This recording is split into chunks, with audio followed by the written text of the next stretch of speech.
제가 여러분과 같이 나눌 그 내용은요, 에드워드의 설교, 조금 이제 좀 이렇게 테크니컬을 얘기하면 설교 신학, 이렇게 슬래시를 원래 제가 했던 건데, 설교 신학, 이런 내용으로 한번 나누고자 합니다. 한마디로 말하면 구원의 교향곡으로서의 설교라고 한 내용을 우리가 생각해 보고자 합니다. 그래서 특별히 이제 미국 청교도의 대표자라고 할 수 있는 에드워즈의 설교가 성도를 위한 구원의 교향곡이다라고 하는 내용을 우리가 생각해 보려고 합니다. 그래서 네 부분을 우리가 생각해 보려고 합니다. 세 부분이죠, 세 부분. 첫 번째는 서론적으로 한국 교회의 설교의 현장이 무엇이냐, 지금 현 주소가 무엇이냐 잠시 보고요. 그리고 왜 에드워즈냐, 에드워드 설교냐, 서론적으로 좀 보고, 그다음에 두 번째는 우리 본 제 강의의 핵심인 에드워드 설교 신학이 구원의 교향곡인 측면에서 제가 다루고자 합니다. 그래서 기본적으로 설교의 일반적인 특징, 에드워드의 일반적인 특징, 영향받은 저작이 무엇인지, 멘토가 누구신지, 그의 설교의 시기의 구분이 무엇인지, 그렇게 또 한번 생각해 보고요. 그 다음에 사실 오늘 제 강의의 하이라이트는 바로 두 번째, 구원의 교향곡으로서 설교의 특징을 생각해 봅니다. 그래서 첫 번째는 형식적으로 또는 주제, 그 다음에 요소 세 가지를 나눕니다. 그래서 형식에서는 성경 교리 적용이라고 하는 클래시컬한 이 청교도의 그 설교 삼형식을 우리가 생각할 수 있고요. 두 번째 이 주제상을 보면은 거기서 이성과 그 다음에 거기 나오는 통일성과 총체성과 우주성이라고 하는 그 삼중성을 우리가 보게 됩니다. 그 다음에 세 번째는 그 다음에 요소 중에서 이성, 열정, 이미지 어떤 균형을 보게 됩니다. 그래서 그 문제를 오늘 본격적으로 다루고요. 마지막으로 이제 사실 세 편의 설교 백미를 제가 생각하는 설교 백미를 세 개를 뽑았는데 그거는 시간이 아마 없을 수도 있어요. 그런데 그거는 제가 인트로덕션만 하고 그냥 넘어가고 마지막 결론에서 우리 한국교회의 교훈과 적용점이 무엇인지 한번 생각해 보고자 합니다. 첫 번째, 그럼 서론적으로 한국교회 설교의 현실 진단과 그 대안으로서의 에드워드의 설교, 에드워즈와 설교. 한국교회 설교 현주소에 대한 진단은 제가 길게 얘기하지는 않겠습니다. 이미 많은 분들이 얘기했고 많은 책들이 나왔고 그거에 대해서 얘기하는 것입니다. 그 중에서 꼭 얘기한다면 첫 번째, 복음의 본질에서 과연 우리가 충실한가? 다시 말씀드리면 이탈 현상이 심하진 않는가라고 하는 것입니다. 두 번째는 복음의 어떤 총체성의 문제, 어떤 균형의 어떤 부재가 아닌가라고 하는 것입니다. 여전히 물론 귀하게 사역하시는 분이 많이 있지만 제가 말씀드리는 하나의 현상을 얘기를 하고 있습니다. 세 번째, 설교에서의 적용과 실천성의 어떤 부재의 모습 있지 않는가. 이것은 소위 말해서 요새 나오는 공공성, 공공신학과 매우 밀접한데 과연 이것에 대해서 어떻게 우리가 해결할 것인가. 네 번째, 설교자의 자격과 인성의 문제. 그 다음에 마지막으로 이 포스모던 시대의 설교에 대해서 우리가 많이 쉽게 말해 유효성을 오해합니다. 이 시대에 무슨 설교가 필요하냐, 그렇죠? 그러나 그런 설교의 어떤 가치에 대한 재평가를 한번 생각해 보고자 합니다. 그럼 두 번째, 우리가 왜 조나단 에드워즈 그 설교인가? 왜 에드워즈인가? 사실 제가 설교할 때, 우리 강의할 때, 컨퍼런스 할 때 어려움이 뭐냐면요. 이번에 강의를 했는데 지난번 강의를 물어보시는 분들이 있어요. 무슨 말인지 아시겠죠? 그러니까 강의 오시는 분들 계속 오시는 게 아니니까 어떤 강의자들의 어떤 청중들의 수준이 다 다양하잖아요. 지금 에드워드를 처음 하시는 분들도 있고 어느 정도 아는 분들도 있고 그다음에 에드워드 전문가들도 있고 그렇죠. 그러니까 이제 사실 요 앞에 부분은 에드워드를 처음 소개하는 분들을 위한 제가 이제 가이드입니다. 그래서 모든 분을 제가 이제 포괄하려고 넣은 거니까 보시죠. 자, 왜 에드워즈인가? 에드워즈 교육 방법론을 우리가 생각해 볼 필요 있습니다.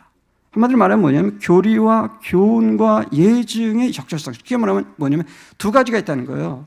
가르치는데 하나는 뭐냐면 교리와 교훈을 통해서 가르치는 것과 하나는 뭐냐? 직접적인 예증을 통해서 가르친다는 거예요.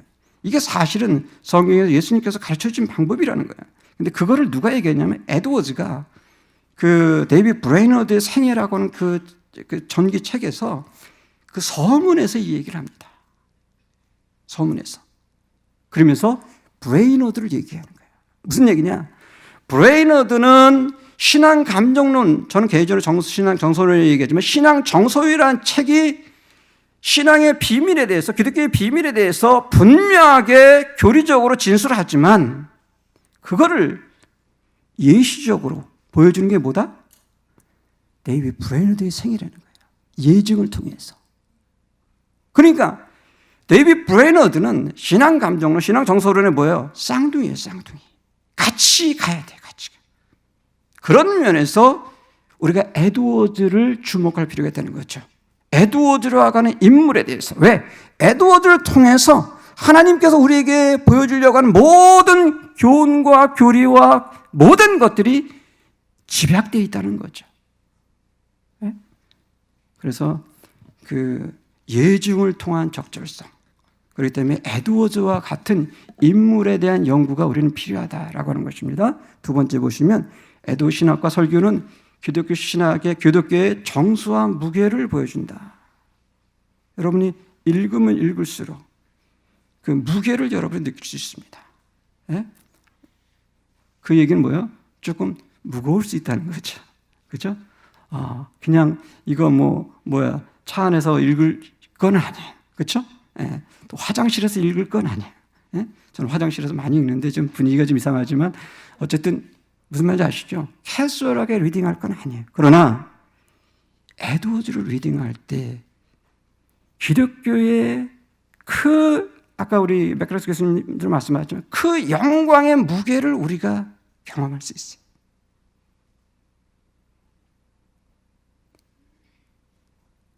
그러니까 기독교 신앙의 어떤 그 깊고 높고 말 수 없는 감격의 그러한 것들이 에드워즈에게 있다는 거죠. 워필드의 평가는 여기는 넘어가고요. 그 다음에 개혁주의 전통의 정수요 청교도 신앙의 어떤 면에서 최고봉이다라고 하는 것을 우리는 볼 수 있습니다. 그래서 특별히 조지 마스터는 제가 이제 마스터의 책을 최고의 책이라고 얘기를 했는데 그건 제 얘기가 아닙니다. 사실 이미 신학계에서 다 검증된 얘기입니다. 최고의 책인 이 마스터의 전기, 에드워즈 전기, 조나단 에드워즈 평전은 에드워즈를 미국 신학의 북극성이라고 얘기하는 거예요. 별과 같은 존재라고 얘기합니다. 그다음에 청교도 대표적인 그 에드워즈라고 얘기할 수 있는 건 뭐냐면 이 에드워즈 신학이 에드워즈가 에드워즈로 쉽게 말해 rediscovered 재발견됐던 게 누구냐면 사실 이 페리 밀러라고 하는 분이에요. 하버드에 이 양반은 영문학자예요. 영문학 사실은 신학자가 아니에요. 이분은 믿는 분도 아니에요. 근데 이분이 조나단 에드워즈라고 하는 그 전기를 쓰는데 그 책에서 한마디로 뭐라고 얘기하냐면 이렇게 얘기합니다. 청교도는 조나단 에드워즈다 이렇게 얘기합니다. 청교도의 절정은 에드워즈에서 드러난다는 거예요. 그래서 이 책을 기화로 해서 무수한 책들이 하버드의 영문학과, 하버드의 신학과, 하버드대를 중심으로 해서 그 다음 세들이 일어납니다. 물론 이때는 신학보다는 다 문학적인 평가를 많이 했어요. 특히 설교 좀 간과했죠. 그러나 포인트는 뭐냐? 페리 밀러라고 하는 이 대가를 통해서 에드워즈가 리디스커버리 되고 그때 다시 이제 말 그대로 부흥이 일어나기 시작해요. 그래서 예일대가 자기네 학교 하나의 프로젝트로 예일대 전집을 내게 된 거예요. 대학마다 이제 미국인 대학마다 그런 걸 하거든요. 그리고 자기네 엘럼나이잖아. 자기네 동문이거든요. 그러니까 뭐 좋잖아요. 그다음 미국적인 가장 미국적인 그러한 에드워즈를 재평가한 겁니다. 그러고 나서 우리가 잘 아는 이제 마틴 로이 존스 목사님이 쉽게 말 우리 포퓰러라이즈 한 거예요. 모든 사람이 대중화시킨 거예요. 당신이 웨일즈의 중고 책방에서 책을 읽다가 보다가 뭐요? 에드워즈의 2권의 책을 발견합니다. 그죠? 전집. 깨알같은 것이. 그 책을 읽고 어떻게 합니까? 완전히 변화돼. 뒤집힌 거예요. 그러면서 나중에 뭐라고 얘기합니까? 웨스트민스터에 가서 특강하실 때 뭐라고 했냐? 모든 목회자들이 이제 목사 후보사장들이잖아요. 여러분 컨퍼런스 가지 말라는 거예요. 저희 컨퍼런스만 빼고 그렇죠? 네. 컨퍼런스 가지 말라는 거야. 에드워즈의 그 2권을 읽으라는 거예요. 그래서 그게 기화가 돼서 에드워즈가 본격화되고 그다음 퓨리턴 컨퍼런스가 있으면서 약 16년을 합니다. 우리는 몇 년 할지는 모르겠습니다. 하나님이 기회 주시면 우리는 가겠지만 자주간 16년을 그렇게 해서 그때 나온 책이 이제 퓨리턴 우리 그 청교도 그 책 있죠? 그 책이 이제 나오게 돼서 그때 이제 놀라운 거는 이거예요. 우리 이거 배워야 돼요. 이거는 내가 오늘 본론은 아닌데 중요하습니다. 로이드 존스는요 어디 있었어요? 런던입니다. 에드워즈는 어디 있었어요? 노샘턴이라고 하는 동네예요. 쉽게 말하면 뭐냐? 에드워즈는 로이드 존스는 사실 유럽에 보이지 않는 중심 중에 하나가 런던이에요. 그리고 영국에서는 런던이 뭐예요? 중심이거든요. 그 자기 교회는 누가 나와요? 왕도 참석하거든요. 런던의 모든 가장 그 학식 있는 사람, 그런 사람들 다 모이는 교회가 자기 교회예요. 그리고 유럽 사람들은 자기들의 어떤 그 긍지가 있거든요. 프라이드가 있어요. 이 사람들, 그 미국 사람들 얘기하면요, 우습게 여깁니다. 예? 제가 이 얘기하면 또 딴 데로 갈까봐 얘기 안 하는데, 우습게 여겨요. 예를 들면 뭐야? 쟤네들 그 카우보이 아니야? 뭐 이런 식으로. 얘네들이 무슨 생각이 있어? 무슨 맨날 그냥 카우보이 그런 생각을 하는데 자 보세요. 당시에 뭡니까? 영국의 식민지잖아요. 그리고 런던에 비해서 뭐야? 촌이거든요. 대륙 유럽이 아니고 식민지 미국이에요. 근데 누가 누구를 그렇게 평가했어요? 중심에 있는 로이드 존스가, 그것도 잘 나가는 로이드 존스가 촌구석에 있는, 자기네 비해서 촌구석에 있는 저 식민지에 노샘턴에 있는 그 에드워즈를 뭐라고 얘기했어요? 에베레스트라고 얘기한 거예요. 생각해 보세요. 뭐라고 얘기했냐면, 자, 켈빈과 루터는 뭐라고 그랬어요? 히말라야라고 그랬어요. 히말라야. 이거는요, 기분 나쁜 거예요. 대륙의 관점에서 보면 루터와 켈빈이 왜 대륙의 관점에서 최고로 얘기해야 되는데 뭐라고 얘기했어요? 히말라야라는 거예요. 그리고 누가 최고봉이다? 에베레스트? 에드워즈라는 거예요.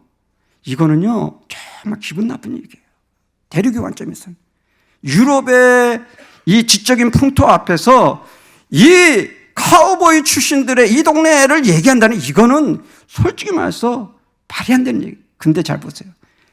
마틴 로이드 존스 목사님의 위대함이 거기 있는 거예요. 어떤 면에서. 거장을 거장으로 평가할 줄 아는 그 아름다움이 있는 거예요. 자기는 런던의 핵심에 있어요. 왕들이 자기 교회에 참석해요. 근데도 자기는 대륙의 중심에 있어요. 근데도 저 변방에 있는 촌구석에, 그것도 오래된 식민지의 노샘턴의 그 교회에 조나단 에드워드라고 하는 그 목사를 뭐라고 해요? 그러면 뭐예요? 그 평가가 루터를 공부한 분이나 그 다음에 켈빈을 공부한 분들은 기분 나쁘겠죠. 그 다음에 그 대륙에 계신 분은 기분 나쁘겠죠. 근데 그것이 중요한 게 아니에요. 뭐예요? 로이드 존스가 왜 그런 얘기를 했을까라고 하는 거예요. 근데 저는요, 에드워드 읽으면 읽을수록 그 의미가 어느 정도 와닿는 거 있습니다. 그래서 우리가 에드워드를 읽을 필요가 있다. 평생 읽을 필요가 있다. 머리가 깨져도 이해가 안 되니까 머리가 깨져도 좀 길어도 그렇죠? 문체가 만연체예요. 길어도 읽을 필요가 있다. 왜? 그 한 줄에서 내가 만약 내 인생이 변화된다면 why not? 투자를 하는 거예요. 여러분 인생 짧잖아요. 전 늘 25세라고 생각합니다. 근데 벌써 25세가 아니에요. 그렇죠? 25세가 아니에요. 여러분 인생 짧습니다. 이때 하나님 앞에 우리가 어떻게 생명을 걸 것인가에 대한 분명 도전을 받아요. 그래서 맥클리 교수님이 이제 C.S. 루이스와 이 에드워즈 통해서 공통적으로 준 통찰과 그 결론은 이거예요. 과거의 그 유산 앞에 우리가 그거를 디스커버하고 그걸 갖다 캐내야 된다는 거예요. 그래서 어떻게 그것을 그대로 레플리카, 그냥 카피만 하는 게 아니라 우리 시대, 나의 시대, 나의 신앙과 나의 가정과 나의 목회 현장에 어떻게 적용할 것인가를 시리어스하게 고민하자는 거예요. 네? 그럴 만한 거예요. 그래서 에드워즈와 루이스와 그 다음에 켈빈과 어거스틴, 어저께 토요일 날 그 퀘션 앤서 타임에 우리 그 한국교회에 내가 소개한 4명의 인물입니다. 우리가 과거를 어떻게, 과거의 유산을 우리 시대에 적용할 것인가. 네?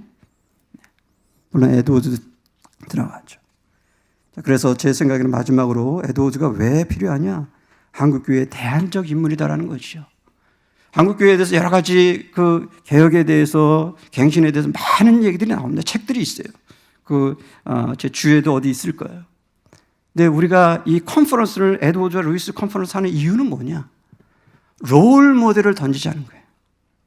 많은 얘기할 수 있습니다. 그러나 에드워즈가 우리에게 던져준 건 뭐냐? 균형의 문제예요. 뭐요? 삶이 하나님 앞에 일관성이었어요.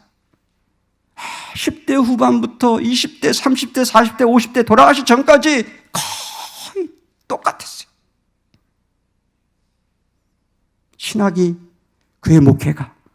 마지막 파이어 당한 것조차도, 파이어 당한 것이 인간적으로 볼 때는 비참한 거지만 파이어 당한 이유를 우리가 읽어보면 그가 본질의, 기독교의 본질의 문제에 생명을 걸었던 것을 알게 되는 거예요.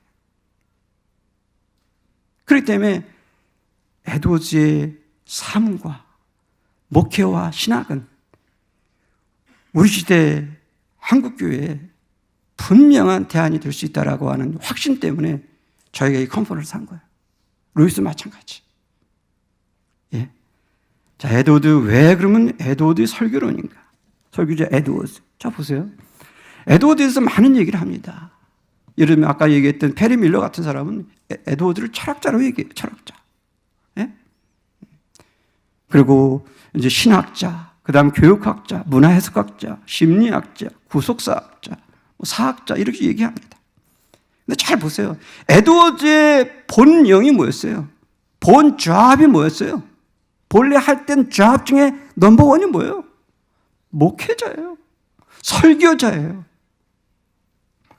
평생 설교했던 목회자요, 설교자였다라고 하는 것을 우리는 놓쳐서는 안 돼요. 그래서 이렇게 얘기하는데 에드워드의 모든 사상은 먼저 설교단에서 나온다라고 하는 얘기예요. 이건 중요한 얘기예요. 그리고 설교단으로 귀결돼요. 이따가 얘기하겠죠. 모든 것이 설교단에서 나오고 설교단으로 귀결돼요. 그게 에드워즈의 강점이자 에드워즈의 독특성이자 에드워즈만 가진 우리에게 던지는 중요한 통찰입니다. 또 오해해서는 안 돼. 그래서 그의 설교는 마치 그의 사상의 소우주처럼 집약되어 있는 거예요. 그리고 왜 에드워즈 설교론인가? 설교자 에드워즈였고 두 번째는 교회사 최고봉이자 청교도 강해 설교자의 모범이에요. 청교도 강해 설교라고는 이제 이따 제가 설명하겠지만 삼형식이잖아요. 그렇죠? 성경, 본문, 적용이라고 하는 이 삼형식을 잘 드러냈던 그러한 모범적인 어떤 그 설교자였다라고 얘기할 수 있고, 세 번째로 볼 수 있는 것은 종교교 개혁주의적인 설교자, 신학자의 전형을 우리에게 보였다는 거죠. 개혁주의 전통에 충실했던, 그렇죠? 그리고 신학적인 설교자였어요. 네? 그의 설교가 그게 로이드 존스가 에드워드를 평생 멘토링했던 거예요. 로이드 존스는요 평생 에드워드를 사모했어요. 그의 전기, 우리가 한국 거는 3권, 영어로는 2권 있잖아요. 그거를 꼼꼼히 읽어보시면 로이드 존스가 에드워드를 모든 면에서 닮아가려고 했어요.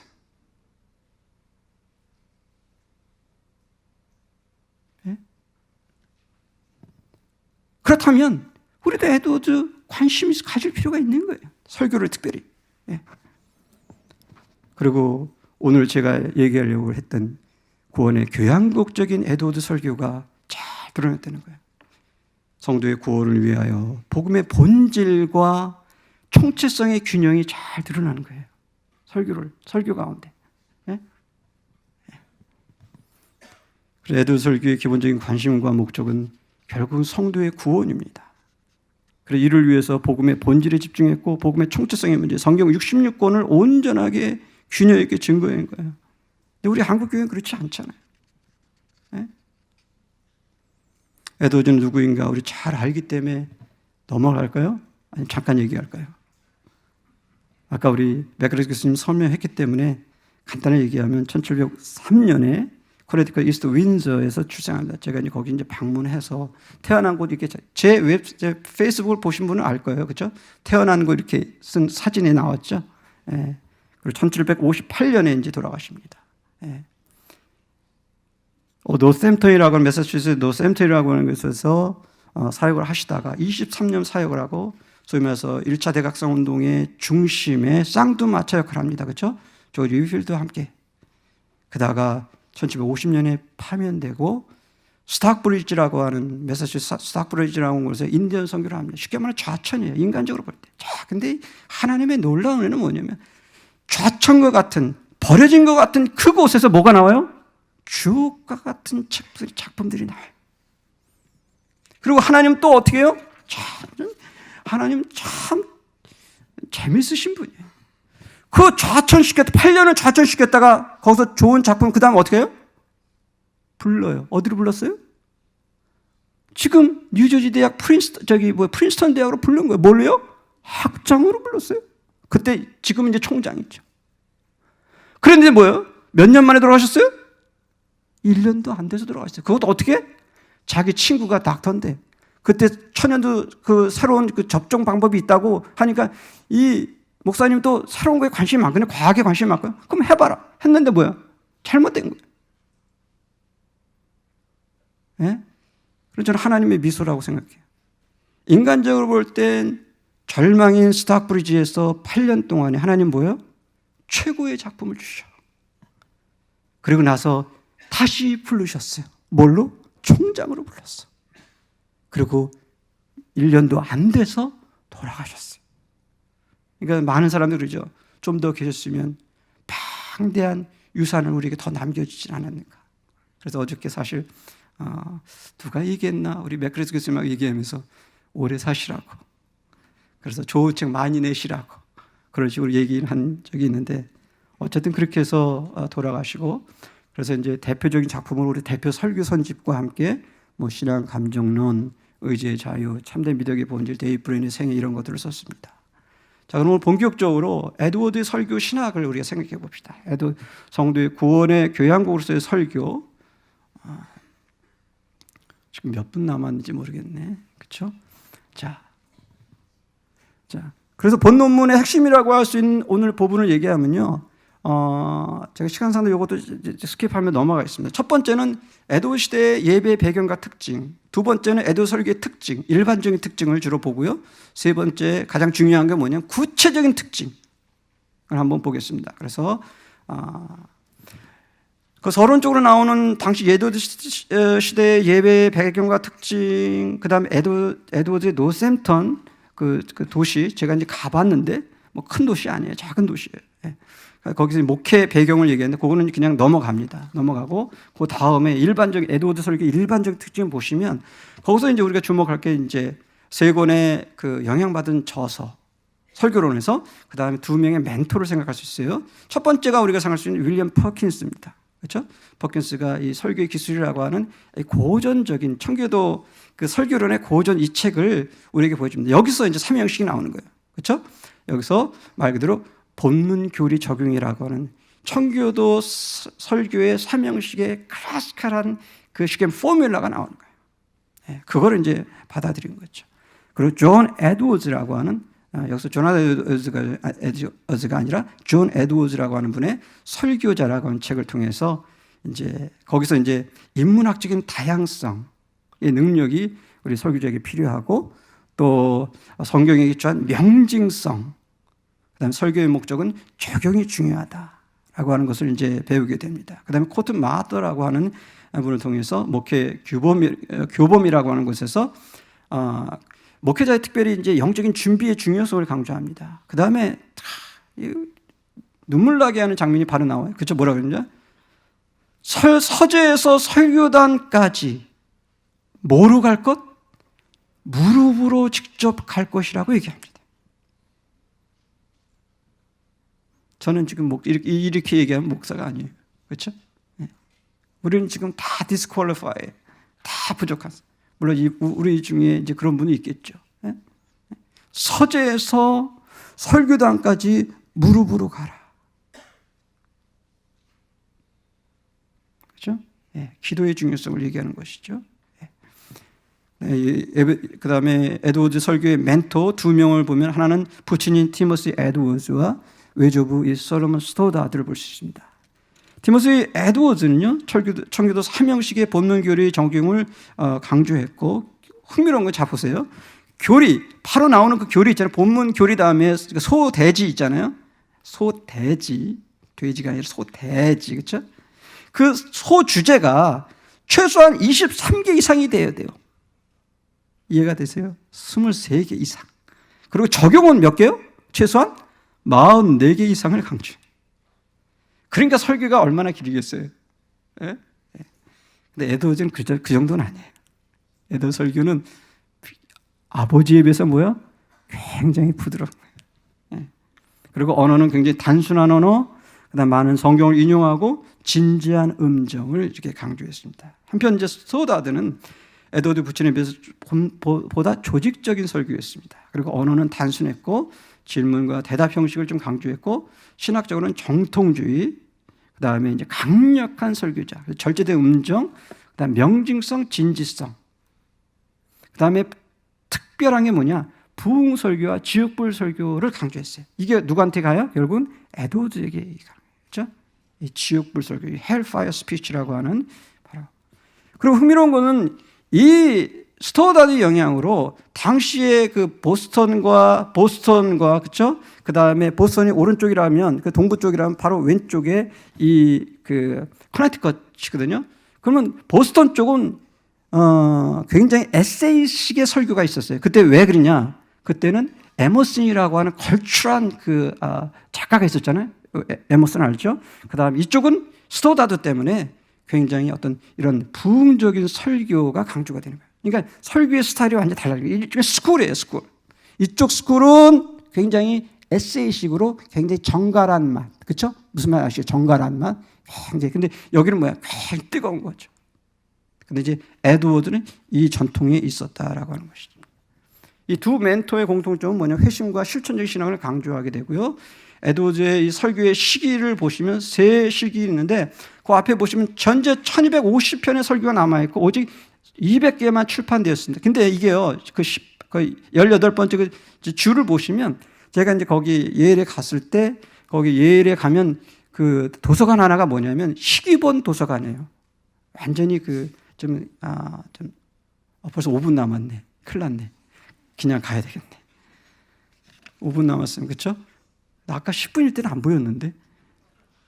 자, 9분은요, 수령기와 숙련기는 중기, 그 다음에 이제 말기가 있는데, 자, 수령기는 말 그대로 젊었을 때니까 열정적으로 그 젊었을 때 그런 것을 이제 했겠죠. 두 번째 이때는 뭐냐면, 이를테면 각성. 그렇죠? 이때가 이제 1727년에서 1740이니까 1740년대가 부흥 그 1차 대각성이잖아요. 그 전후로 했어. 그렇죠? 그때 그 각성 설교를 이제 한 거죠. 그래서 그리스도의 영광에 대해서, 탁월성에 대해서 이런 것을 이제 이신칭에 대해서 하고, 말기 1942년, 그러니까 부흥 이후에 이때는 비범한 설교 단계가 하는데, 이때는 말 그대로 굉장히 심플하게 설교합니다. 그 설교 원고를 보면 눈물 납니다. 심플하게, 그때는 풀 원고했다가 나중엔 간단하게 그냥 요약 설교 비슷하게 합니다. 자기 평생 닮아가고 싶은 게, 예를 들면 제 할아버지나 조지 위필드예요. 조지 위필드는 원고 없이 하거든요. 스트레스 받은 거지, 속으로. 제 추측한데.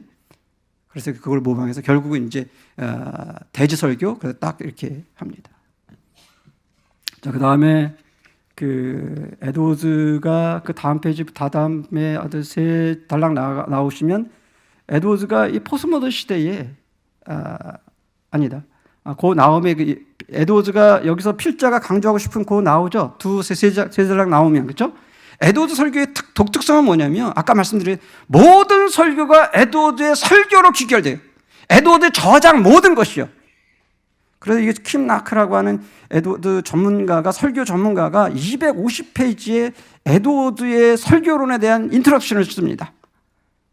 그 중에서 이제 얘기하는 거 하나가 뭐냐면 바로 그 성경, 에드워드 성경과 성경 노트, 신학 잡기, 이 미셀레이너스 말하는 거죠.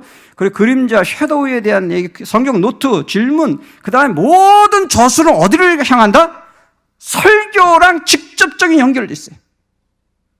그게 에드워드. 그러니까 모든 걸 할 때마다 에드워드는요, 설교하고 관계된 거예요. 예. 그 다음에 그럼 교향곡으로서 설교 형식과 주제, 그 다음에 요소에 나타나는 교향곡, 빨리 한번 갑시다. 자, 첫 번째, 형식은 말 그대로 교향곡적인 특징이라는 것은 이제 균형의 문제인데, 성경 교리 적용의 조화와 균형이에요. 설교 형식상 청교도의 고전적인 사명식을 뭐였다? 데리고 왔다는 거예요. 그리고 했다는 거예요. 그러니까 말씀에 근거한 거죠. 거기서 교리가 나오는 거예요. 거기서 적용이 나오는 거예요. 거기서 실천성이 나오는 거예요. 그러니까 에드워드 설교에서 보여주는 건, 중요한 건 뭐냐? 개신교의 합리주의라고 하는, 그죠? 이성주의가 동시에 뭐가 나와요? 실천성이 같이 나오는 거예요.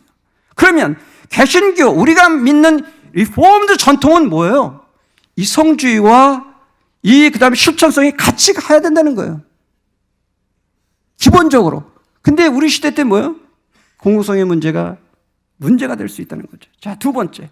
설교 주제에 나타난 구원의 교향곡적인 특징, 통일성과 총체성과 우주성. 자, 통일성의 문제는 뭐냐면, 자, 하나로 모든 주제가 하나로 뭐예요? 성도의 구원에 집중되어 있는 거예요. 모든 것이 성도의 구원에 집중된 거예요. 그게 통일성의 문제예요. 자, 그 다음에 그 총체성과 포괄성의 문제는 뭐냐? 성경 전체를 아우르는 거예요. 성경 전체의 주제에 다 아우르는 거예요. 죄의 문제, 그렇죠? 지옥의 문제, 부흥과 경건의 문제, 영적 분별, 회심과 성화의 문제를 종합적으로 파도나바처럼 다 다루는 거죠. 그 다음에 제가 주목하는 건 뭐냐면 우주성이에요. 이건 제가 보는 관점이에요. 우주성이 뭐냐? 지옥과 천국, 지상 3층을, 그죠? 3차원을 다 다룹니다. 우리 보통 설교할 때 뭐만 얘기해요?